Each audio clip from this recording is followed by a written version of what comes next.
Hello YouTubers, welcome to another Generation Behind Hi-Fi video. Today I'll be disassembling a JBL Studio 530 speaker to get an idea on how they are constructed.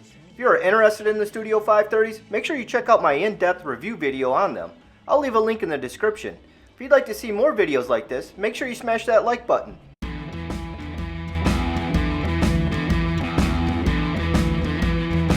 The first thing I do is remove the 5 1/4 inch bass driver. This driver is held in by 4 Allen screws and is fairly easy to remove. Once you remove the 4 Allen head screws, simply tilt the speaker on its face and the bass driver will fall right out. Just be careful and make sure to catch it with your hand so no damage occurs.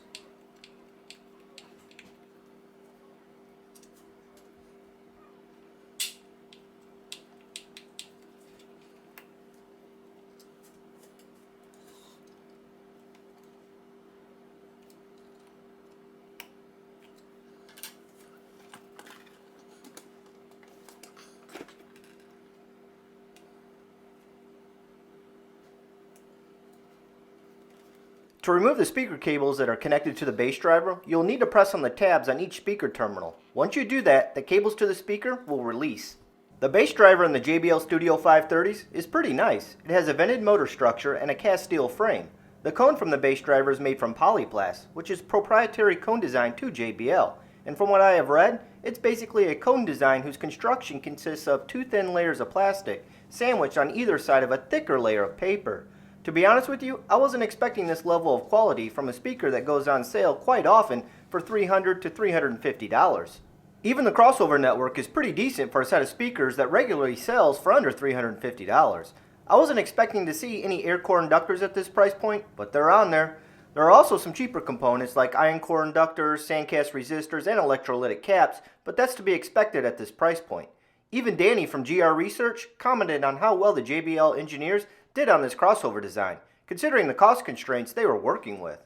What I found surprising is that JBL took the time to enclose the tweeter in its own pod. This is a nice feature that is normally found on more expensive speakers.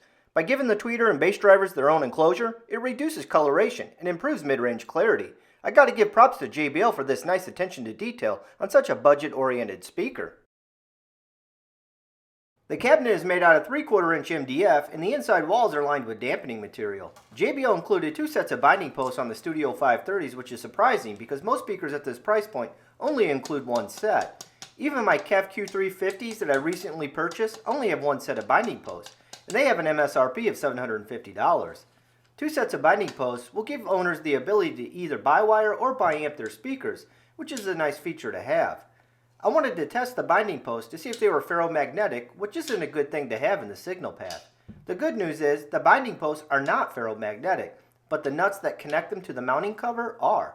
This is an easy fix because you can replace the nuts with ones made of brass, and then have no ferromagnetic parts in the signal path, which should improve the sound quality. This is about as far as I'll go with disassembling the speakers that I'm comfortable with.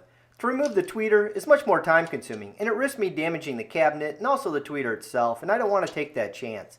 Hopefully this video will give you an idea of the quality of construction that goes into making a JBL Studio 530. I think JBL did a phenomenal job with these speakers, considering you can find them on sale quite often for $300 or less. At that price, these speakers are hard to beat. In fact, I currently have a set of JBL Studio 530s and KEF Q150s in my living room. Guess which speakers I would choose? Yep, the JBLs. I won't go into too much detail surrounding that statement because I have a review video on both of these speakers where I touch on that a bit more. But for $300, these speakers offer tremendous value for money. If you'd like to see more videos of me disassembling different speakers, make sure to hit that like button and please drop a comment down below. I would like to know which speakers you would choose, the Studio 530 or KEF Q150s. The rest of the video is just me reassembling the speaker with no commentary. I know some people like to watch that stuff, so I decided to leave it in. So long and happy listening.